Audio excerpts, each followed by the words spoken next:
हर हर महादेव। देवों के देव महादेव जी के चरण में प्रणाम करती हूँ, मेरा प्रणाम स्वीकार हो। माता गौरव पार्वती के चरण में प्रणाम करती हूँ, मेरा प्रणाम स्वीकार हो। गणपति ललनमा के चरण में प्रणाम करती हूँ, मेरा प्रणाम स्वीकार हो। सब देवी देवताओं के चरण में प्रणाम करती हूँ, मेरा प्रणाम स्वीकार हो। गुरु भाई बहन, मैं एक कथा सुनाने जा रही हूँ। इस कथा को पूरा सुनिए और रहस्य जानिए। आदि नहीं, आदि सुनने में शिव गुरु का अपमानित होती है, पूरा सुनने में ज्ञान। इसलिए कथा को पूरा सुनिए और रहस्य जानिए। हर हर महादेव, घर घर महादेव।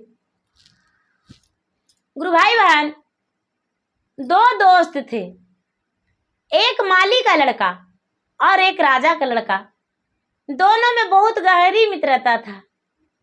जो माली का लड़का था वो अपना काम करता था, प्रतिदिन अपने पिता को बाग में जाता था, फुलवारी में, और फूल तोड़ता था, माला बनाता था और माला बनाकर बिक्री करता था। उसी से उसका प्रतिपाल होता था। लेकिन राजा का लड़का तो बहुत बड़ा घर के था, ये तो बहुत बड़ा घराने का था, तो भला इसको क्या कमी था? इसका कोई कमी नहीं था। ये कोई काम नहीं करता था, सिर्फ उसके साथ टाइम पास करता था। धीरे धीरे गुरु भाई बहना, ये राजा का लड़का जो था बड़ा हो गया। तो राजा का जो पिता थे, राजा थे, वो राजकुमार के पिता, वो कहने लगे कि तुम्हारा विवाह कर देंगे। वो लड़का बहुत खुश हो गया और अपने दोस्त से बोला, अरे भाई, मेरा विवाह होगा, हम विवाह करेंगे। माली का लड़का बोला, अरे तेरा तो विवाह अब होगा, मेरा तो विवाह बहुत छोटा में हो गया है, मेरे पिताजी बहुत पहले मेरा विवाह कर दिए हैं। राजा के लड़का बोला, हाँ हाँ, कोई बात नहीं, हम भी विवाह करेंगे। गुरु भाई बहना, राजा साहब अपने पुत्र के विवाह ठीक कर दिए, तय कर दिए। राजा के बेटा जो था राजकुमार, उसका सगाई भी हो गया, दोनों तरफ से सगाई हो गया। एक दिन वो समय आ गया जो कि बारात लेकर राजा चले गए लड़का के साथ के, और विवाह हो गया। बहू घर में आ गई। जब बहू घर में आ गई तो जो लड़की थी, कन्या थी, इसके पुत्र के साथ कोहबर में गई। तो अपने पति से कहती है कि हे पति देव जी, आपके साथ कोई ऐसा बात हम विशेष नहीं बात करेंगे, जब ही बात करेंगे तब कि आप मुझसे जीत जाइएगा। ये राजकुमार बोलता है, ठीक है, कोई बात नहीं, क्या कहना चाहती हो बोलो। लड़की बोली, आपके साथ हम चौपड़ खेलेंगे। लड़की बोली, हम चौपड़ खेलेंगे। लड़का बोला, कोई बात नहीं, हम भी चौपड़ खेलने को लिए तैयार हैं। गुरु भाई बहना, वो लड़की जो थी पूरी रात चौपड़ खेलती रही। ये जो लड़का था भगवान का भक्ति करता था, भगवान का पूजा करता था। चौपड़ में लड़का जीत गया।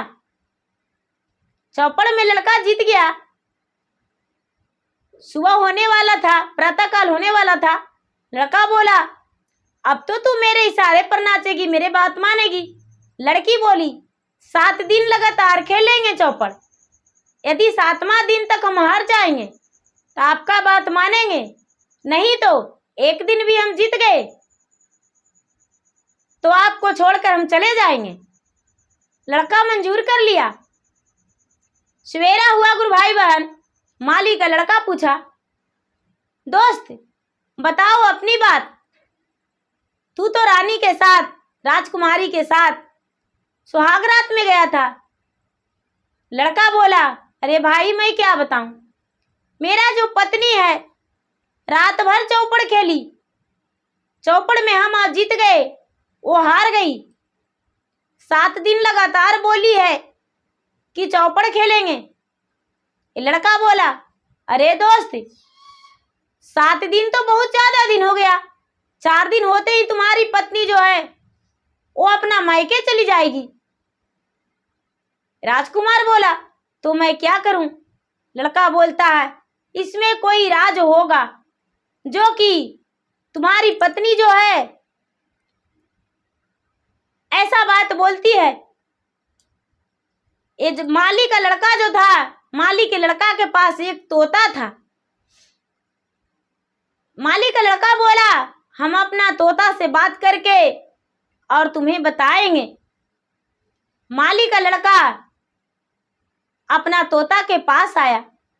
तोता के पास आकर बोलता है अपने तोता से, बताओ ओ रानी जो है, ओ रानी क्यों अपने राजा से, अपने पति से चौपड़ खेलने में व्यस्त रहती है, पूरी रात बिताती है, ये मुझे बताओ। तोता बोला, वो जो लड़की है, लड़की एक इच्छाधारी नागिन है। लड़की जो है इच्छाधारी नागिन है। 7वां दिन वो राजकुमार को निगल जाएगी और निगल जाएगी और वहां से चली जाएगी। वो राजकुमार को खा जाएगी नागिन। ऐसा बात जब राजकुमार सुना तो तोता से बोला, तो इसका क्या उपाय हो सकता है, कुछ बताओ। ये लड़का बोला, सुगा बोलता है, इसका उपाय तो है, यदि राजा कहे करेगा तभी ऐसा हो सकता है, और नहीं करेगा तो नहीं हो सकता है। लेकिन जो उसको सच बता देगा वो शिला पत्थर हो जाएगा। बताएगा तो उसको कौन बताएगा? ये माली का लड़का बोलता है, तो ठीक है, हम उसे नहीं बताएंगे, लेकिन उसको बचा तो सकते हैं। तोता बोला, हाँ बचा सकते हो। तोता बताया, देखो एक कुम्हार के घर जाकर और खूब सुंदर मिट्टी का पुतला बनवा लो और उसे राजा का जोड़ा पहना दो। राजा का जोड़ा पहनाकर और रानी के पलंग पे सुला दो और उसे चादर से झाँक दो। नागिन जो है, नागिन 7वां दिन सुबह होते होते वो नागिन बन जाएगी रानी, और नागिन बन के और राजा को डांस के और खड़े निगल जाएगी, और उसके बाद अपना पेट में भर के और सुंदर सी नारी बन जाएगी, और नारी बन के और वो अपना मैके चली जाएगी कि हम तो विधवा हो गए, तो हम ये राजकुमार के साथ कैसे अपना जीवन बिता सकते हैं। वो चली जाएगी। जब ऐसा राजकुमार माली का लड़का सुना, जब माली का लड़का सुना तो बड़ा चिंतित, तो बड़ा दुखी हो गया, किसी से बताने का भी नहीं है। राजा के लड़का के बोला कि हे भाई, हम तुमसे कुछ बात करना चाहते हैं, हम तुम्हारे साथ घूमने जाने को लिए चाहते हैं, तुम मेरे साथ घूमने को लिए चल सकते हो? बोला कि हाँ चलेंगे। किसी परिवार रिश्तेदार के यहाँ घूमने चला गया। ये जो लड़का था दोनों भगवान के भक्ति में बड़ा प्रसन्न रहता था, बहुत खुश रहता था, बहुत भगवान की भक्ति करता था। कहीं सत्संग हो रहा था मंदिर में, कहीं सत्संग हो रहा था, सत्संग में चला गया। 7वां दिन वो दिन बीत रहा था, धीरे धीरे समय तो बीतता जा रहा था। 7वां दिन बीत रहा था, सत्संग हो रहा था, और वही सत्संग में राजकुमार और माली का लड़का दोनों चला गया। गुरु भाई बहना, जब सत्संग में राजकुमार और माली का लड़का दोनों बिताने लगा तो ठीक आधी रात हुआ। तो ये जो माली का लड़का था सारा इंतजाम कर लिया था, कुम्हार के घर से पुतला बनवा लिया था और उसे राजा का सुंदर वस्त्र पहना दिया था। ये जो आधी रात हुआ तो अपने तोता के पास गया और तोता से बोला, हे तोता, राजकुमारी आज अकेली पलंग पे बैठी होगी, आज राजकुमारी तो अपने राजकुमार को इंतजार कर रहा होगा, ये कैसे पता लगेगा और रानी का राज दरबार कैसे खुलेगा? तोता बोला, इसके लिए चिंता मत करो। तोता ने आंगन से जाके खिड़की के द्वारे रानी के राजमहल में देखती है तो रानी जो है गहरी नींद में सोई हुई राजकुमारी, सोई हुए तोता ने उसका गेट खोल दिया। ये जो माली का लड़का था धीरे धीरे उसके गेट से पुतले को ले जाकर और उसके बिस्तर पे सुला दिया। बिस्तर पे जब सुला दिया तो गुरु भाई बहन प्रातः काल होने ही वाला था कि ये जो और तोता दूर से देखने लगा। ये माली का लड़का चुपचाप निकल गया। ये जो राजकुमार था ये मंदिर में सत्संग में बिता रहा था, इसे पता ही नहीं चला मेरा दोस्त कब मेरे पास से आ गया। जब सवेरा होने वाला था तो लड़की ने क्या की कि एक इच्छाधारी नागिन बन गई और नागिन बन के और अपना पति के समझ के उसके पैर में अंगुली में डांस लिया। पैर के अंगुली में और डांस के और उसे बहुत बड़ा मुंह फाड़ के और उसको निगल गया उस मिट्टी का पुतला के। जब मिट्टी का पुतला के निगल गया और निगल के और चुपचाप बैठ गई एक अपना रूप बदल के और बैठ गई। तो गुरु भाई बहना वो तो मिट्टी का पुतला था, भला कोई राजकुमार तो था नहीं कि उसका पेट में पच जाता। अब ये जो सुंदर नारी बन गई तो बहुत विषैला रूप उसका हो गया, बहुत भयानक रूप हो गया और इसका पेट जो था पूरा वजन वाला हो गया। और जब पूरा वजन वाला हो गया तो ये तो पूरा इसका पेट असबस फटने वाला हो गया। अब ये पूरा चिल्लाने लगी कि मेरा पति कहाँ गए, मेरा पति कहाँ गए, मेरे पति मेरे पास नहीं है। ये जो माली का लड़का था, माली का लड़का द्वार पर खड़ी था।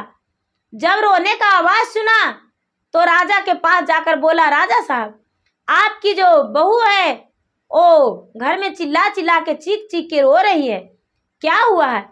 सारा लोग दाई दासी राजा रानी सब गए उसके पास, उसके कक्ष में। देखते हैं कि सचमुच में नैनवेली बहू है, वो रो रही है और मेरा बेटा का वस्त्र जो है वहां पे एक गमछी रखा हुआ है और बाकी मेरा बेटा उसके पलंग पे नहीं है। माली ने बोला, राजा साहब आपकी जो बहू है वो एक इच्छाधारी नागिन है, आपके बेटे को निगल गया है। राजा ने इसे कारागार में डालने को लिए फैसला कर दिए और हुक्म दे दिए कि ये माली को लड़का जो है मेरा बहू का कलेम लगाता है, मेरा बहू को इन्होंने ही बेटे को मेरा मार डाल रहा है और बोलता है कि आपका बहू जो है राशिनी है, इच्छाधारी नागिन है। माली का लड़का बोलता है, हे राजा साहब अपने बहू का खड़ा होकर सीधा से बात करने कहिए, पता चल जाएगा। अब तो लड़की खड़ी होने लगी राजकुमारी, तो उसका पेट जो था, पेट में पूरा मिट्टी का पुतला जो था, पुतला पूरा सड़स गया। अब लड़की खड़ी नहीं हो पा रही है, नागिन बन के तो निगल गई लेकिन मनुष्य तन में भला उसका पेट फटा के फटा जा रहा। अब राजा जो थे, राजा कहने लगे ऐसा कैसे हो गया, मेरा पुत्र कहाँ गया? माली बोलता है, आपका पुत्र को तो आपके बहू ने पेट में रखी है। राजा ने क्या किया, उसका पेट को अपना नाखून, तोता आया और तोता ने अपना नाखून से रानी का पेट चीर दिया, राजकुमारी का पेट चीर दिया। राजकुमारी का पेट चीरते ही मिट्टी का पुतला निकल गया। जब मिट्टी का पुतला निकला तो राजा माली बोलता है राजा से, हे राजा साहब आपका बेटा सही सलामत मंदिर में सत्संग में बैठा है। ये जो इच्छाधारी नागिन है ये आपके बेटा के प्राण लेने के लिए आपके पास आया था, लेकिन ये मेरा जो तोता है, तोता ने आपका बेटे का जान बचा लिया है। आपका बेटे सही सलामत है, इस लड़की को आप घर से निकाल दीजिए। राजा साहब का जो बेटा था राजकुमार सत्संग में, भगवान के मंदिर में, वहां से माली लेकर आया, माली का लड़का लेकर आया। उसके सारी कहानी जानकारी हुआ कि मेरा जो पत्नी है वो एक इच्छाधारी नागिन है और राक्षिनी है। इच्छाधारी नागिन ऐसे नहीं है, एक राक्षिनी है। ये जो माली का लड़का था, माली का लड़का सब सच बता दिया। ये राजकुमार ने क्या किया कि अपने पत्नी को गुरु भाई बहना त्याग कर दिया और त्याग करके उसे मैके भेजा दिया। मैके भेजा दिया। जो तोता था, तोता ने एक नाखून मारा तो उसका पेट फट गया, मिट्टी का पुतला निकल गया। लेकिन दूसरा चोंच से मारा तो पूरा पेट जैसे था वैसे बराबर हो गया। अब वो लड़की बिल्कुल अकेली खाली हो गई। उसका सारा लोग उसका सच जान गए। उसको वापस राजकुमार और उसके परिवार, सेना सब मिलकर उसको मैके पहुंचा दिए। वो मैके चली गई और राजा साहब अपने पिता के पास, अपने माता के पास रहने लगे।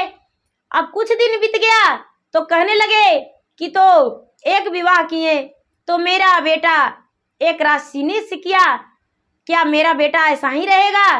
ये माली का लड़का बोलता है, राजा साहब छोटी मुंह बड़ी बात, आप जब बुरा ना माने तो क्या आपको हम कुछ कह सकते हैं? राजा बोले, बेटा तेरे ही हाथ में तो सब कुछ है, जो कहो वही मैं मानूंगा। जो माली का लड़का था वो क्या किया कि अपने साली से, अपने पत्नी के बहन से, उसकी पत्नी थी लाल परी, और लाल परी का वो तोता था हिरावन तोता। वो जो तोता था इंद्रलोक का तोता था। वो 12 बरस आगे और 12 बरस पीछे जानता था। वो राजकुमार के बारे में सब कुछ जानता था, ये लड़की के बारे में भी सब कुछ जानता था। ये जो लाल परी थी वो माली का लड़का का पत्नी और श्याम परी से, राजकुमारी से विवाह करवा दिया। और दोनों, लाल परी और श्याम परी दोनों सखी थी और दोनों का विवाह एक ही जगह हो गया। एक का माली का लड़का से और एक राजा का लड़का से। एक राजकुमारी बन गई, एक मालिन बन गई। और जो हिरामन तोता था, हिरामन इंद्रलोक का तोता था। और दोनों के पास कुछ दिन इसके पास, कुछ दिन उसके पास, दोनों के राजपाट, दोनों के घर परिवार सुखी जीवन सही से बीत गया। तो गुरु भाई बहना, मेरा वीडियो अच्छा लगे तो इसे लाइक कीजिए, शेयर कीजिए, सब्सक्राइब कीजिए। धन्यवाद। हर हर महादेव, घर घर महादेव। जय गुरुदेव, जय भोलेनाथ, जय श्री शंकर।